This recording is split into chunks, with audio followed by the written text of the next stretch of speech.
Continuing now, we're on part 3 of How to Speak Unity. Little book. It's so tiny, but it's so chock full of good stuff. So we're going to do C's and D's today. And the first, what I did last week and what I'm probably going to do most of the time is I take a couple of them and put them together because they seem to complement each other. And so the first two are co-creation and cause and effect. We know that we are made in the image and likeness of God. And therefore, because God is a creator, we're in the image and likeness of God. We are creators. We are co-creators with God. In Genesis, it explains that God created by his word. And of course, word is a symbol for a thought. Because everything that exists is the result of thought. And this goes right into the unity trinity, mind, idea, expression. Divine mind has divine ideas that take divine expression. And likewise, we have our minds. We are extensions of God. So we have our ideas and they take expression. So, what are we creating? What you have is what you're creating.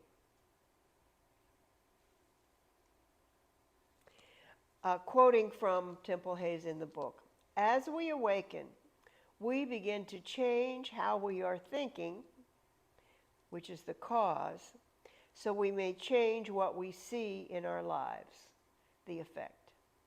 The law is always working.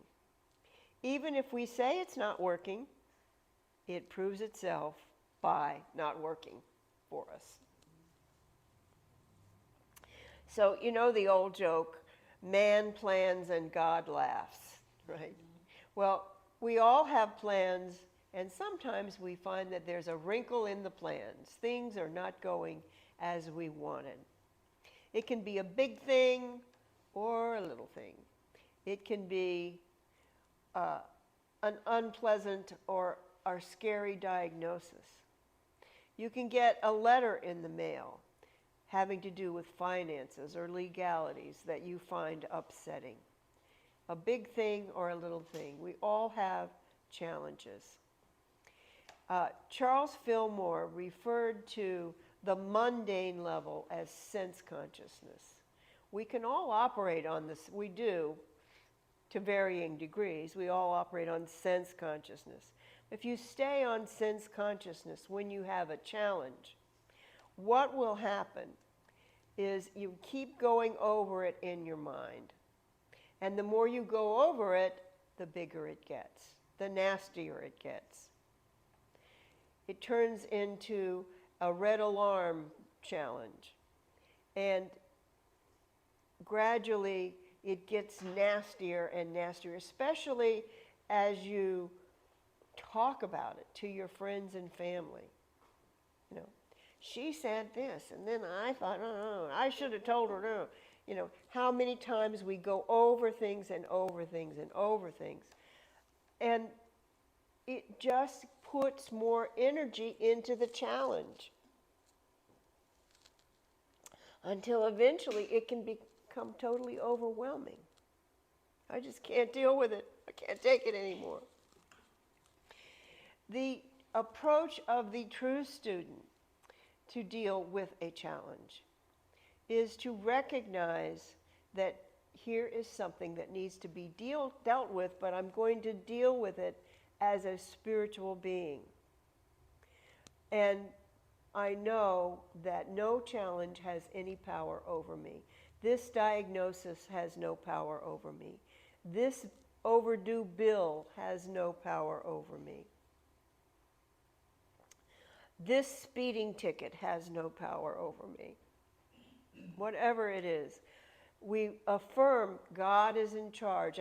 And we have affirmations at hand that we like. You know, I have affirmations I like.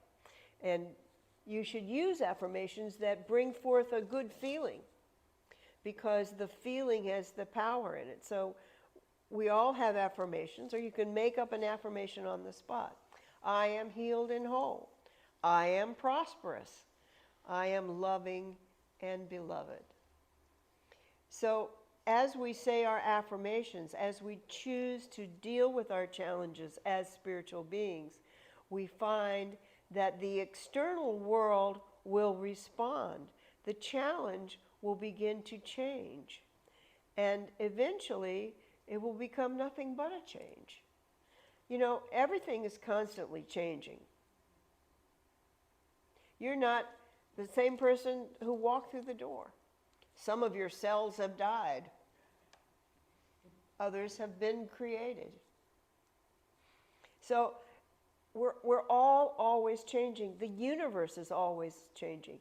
And we can look at challenges as a change. And we are in charge.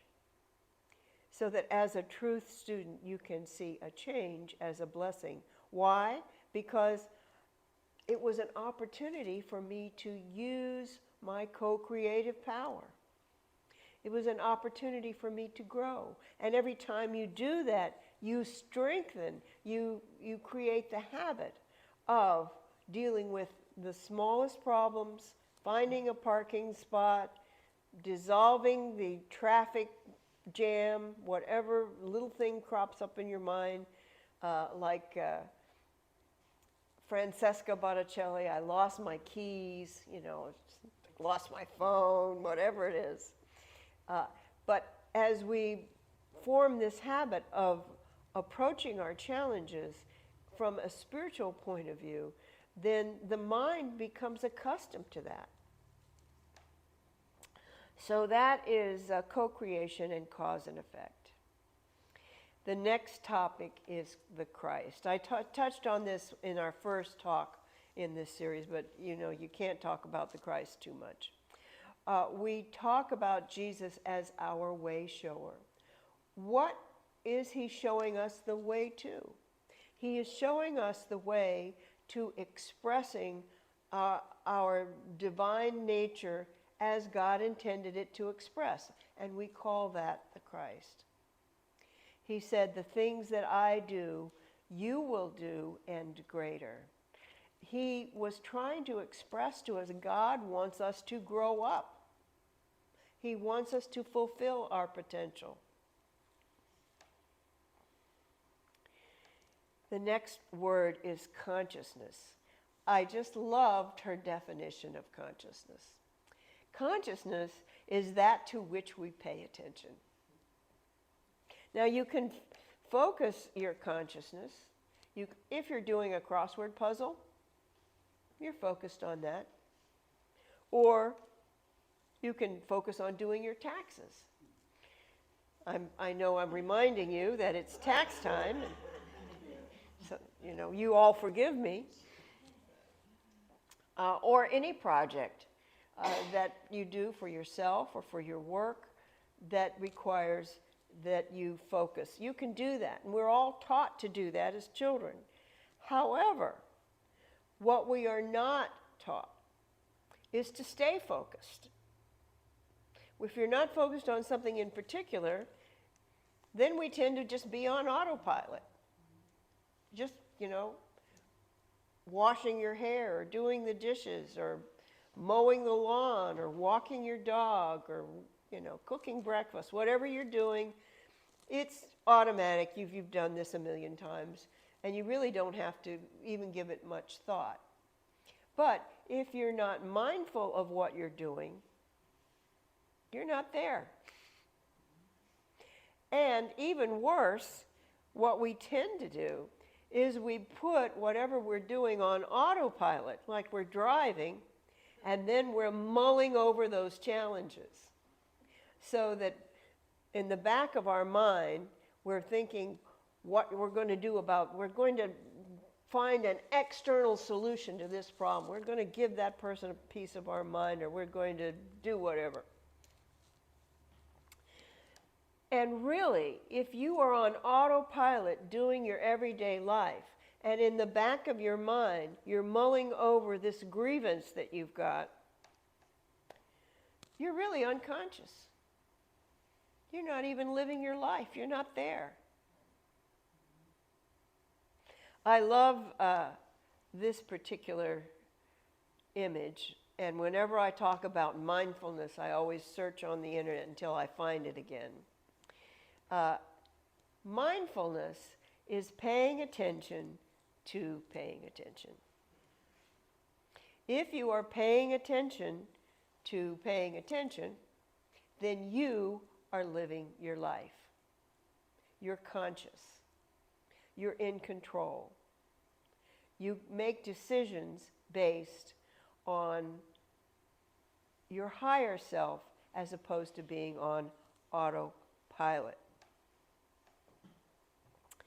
God consciousness is mindfulness at the spiritual level, that you are paying attention to your life as a spiritual being from the perspective of a child of God who is omnipotent.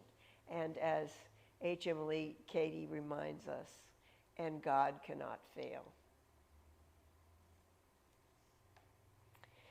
So the next C in the list is cult. Now, if you look up cult in the dictionary, the three main definitions are a system of religious veneration and devotion directed toward a particular figure or object.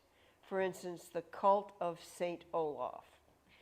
Very benign, it's just something that a group of people are devoted to. Or it might be a relatively small group of people having religious beliefs or practices regarded by others as strange or sinister. Or it might be a misplaced or excessive admiration for a particular person or thing, a cult of personality surrounding leaders.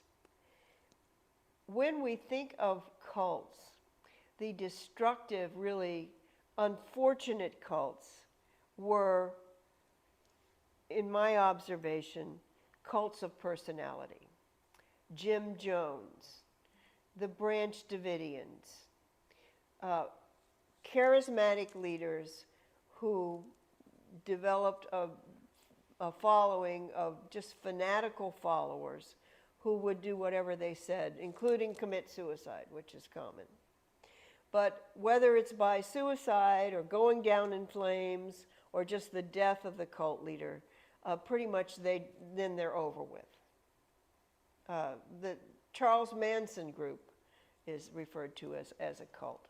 And, that was pretty much ended by them all being arrested. So,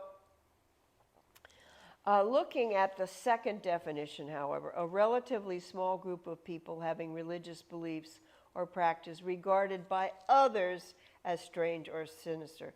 This is the definition that Temple Hayes works with.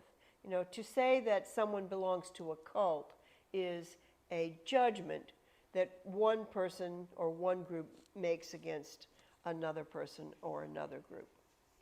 So within the universe of Christianity, which is a very, very big universe, if you look up the 5 basic beliefs of traditional, or what they might say, legacy Christianity, the divinity or uniqueness of Jesus and the virgin birth, the one triune God, the necessity of the cross, the resurrection and second coming, and inspiration of Scripture. Any group that does not embrace these 5 principles will be called a cult by the mainstream Christians. And here is a list of I've researched this, the most commonly listed cults, or the most commonly listed groups that are accused by the legacy Christians of being a cult.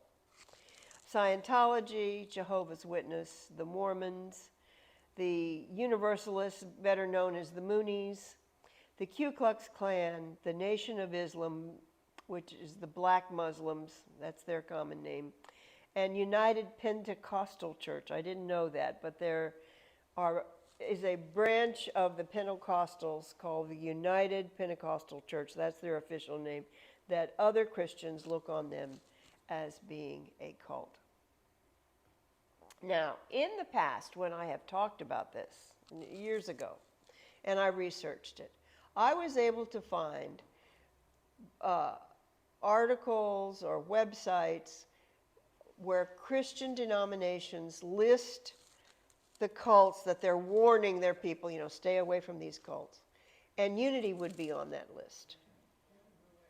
Because when it comes to the 5 basic teachings of Christianity, our approach is different on all 5 of them. Some to a more degree than others, but we do believe in one God, but we don't believe in the Trinity. So it's like, to one degree or another, we are heretical on all 5 of the basics. So, but when I researched it this time, I couldn't find Unity listed anywhere. So we are no longer in the list of dangerous cults. But why is that? I think it's because we are, in fact, changing the world. I'm running out of juice. I need another wire. One of my wires is missing. I'm about to run out of juice. No, there's nothing you can do. I need the white wire. It has a white,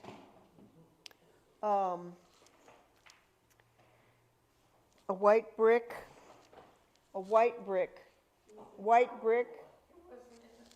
Somebody put it away in the wrong place last week, and we don't know where it is. I'm going to run out of juice.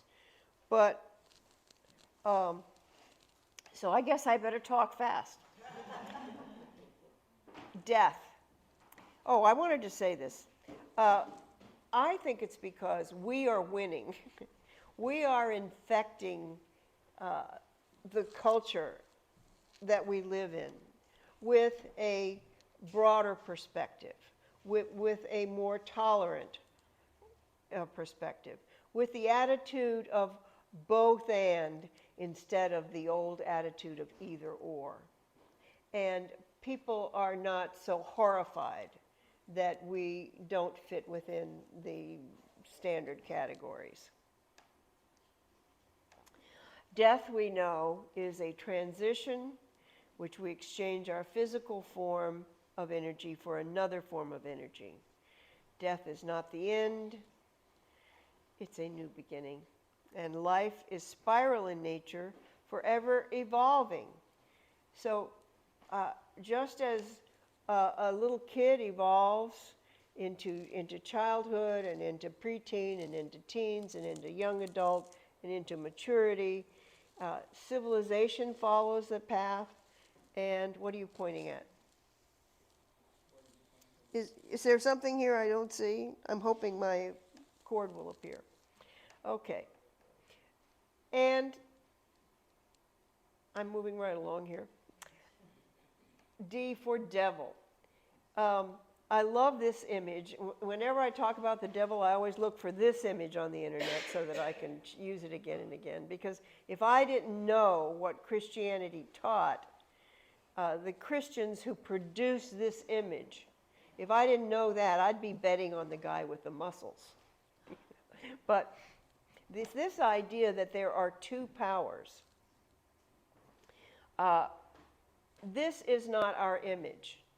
this is not how we view reality. With Jesus, we laugh at the devil.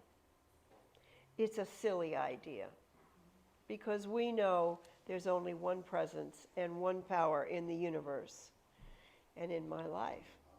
So if there's only one presence and one power, oh my gosh, was that in my... Yep. I missed it. Okay, you can all relax. Yay, Debbie. There's only one presence and one power, expressed as Debbie McVeigh in this case. So then I did some research on the devil because it is fun. And I didn't realize this. All the times I've done this, I didn't realize. There is no mention of the devil in the Hebrew Scriptures. What you call the Old Testament. I don't call it that. It's not respectful. But in the Hebrew Scriptures, there's no devil. Where did the devil come from? Well, it goes back to the Babylonian captivity, when the Assyrians captured the last remaining tribes, the two southern tribes, and transported all of the leaders that they allowed to live, they transported them to Babylon. And then the Persians conquered the Assyrians, and Cyrus the Great, he had a different philosophy about the nations that had been conquered, and he rebuilt the temple. And then, so the Babylonian captivity ended with Cyrus the Great. So the Jewish people who had been weeping by the shores of Babylon thought Cyrus the Great was wonderful because he sent them home and rebuilt their temples. Like, great, okay. But Cyrus the Great practiced Zoroastrianism. And during their time in Babylon, they picked up ideas from Zoroastrianism. It was founded by Zoroaster, but that's the Greek pronunciation. The original pronunciation was Zarathustra. He's like Moses. He took the mythology of the people and he put it together into a coherent religious belief that was monotheistic. So naturally, the whole world was polytheistic except for the Jews until they ran into the Zoroastrians and, they're monotheistic too. So they began to absorb ideas and they brought them back. The god that they worshipped that the Persians worshipped was Ahura Mazda, which means the wise Lord. But in that religion, there were two powers. There was Ahura Mazda, but there was also Angra Mainyu, also called Ahriman. Pictured more or less like a lion. In this second image, he's more like human being with kind of like lion-like features, the mane of a lion and the fangs. Here's some other images of Angra Mainyu, and on the right-hand side, Angra Mainyu fighting with Ahura Mazda, and Mazda defeating him. Notice he has horns, and he has wings, and he has this reptile-like tail. So, what does that remind you of? So, Zoroastrianism was monotheistic. It believed in an evil power, which came to be called the devil. It taught a final judgment of every person, which would be followed by heaven or a fiery hell. That was brought and just absorbed into the belief of the Jews and eventually worked its way into the Christian scriptures. So as I'm going to do this, I started it last week, I'm going to do this every week. We take the words that we studied and try to put them into a paragraph. And I published this in Facebook, just this one paragraph from last week, and I'll do that again. So here's my best shot at putting these all together. I cultivate God consciousness, knowing that I am a co-creator with God, and that what I experience is the effect caused by my thinking. I am evolving into the Christ, the perfect expression of divinity, which God wills for all of us. I am spirit, which cannot die, and death is only a transition. Knowing there is only one power and one presence, I laugh at the idea of the devil. And if anyone says unity is a cult because of its heretical teachings, I smile and say, well then, I am a happy heretic. Amen, so be it. And so it is.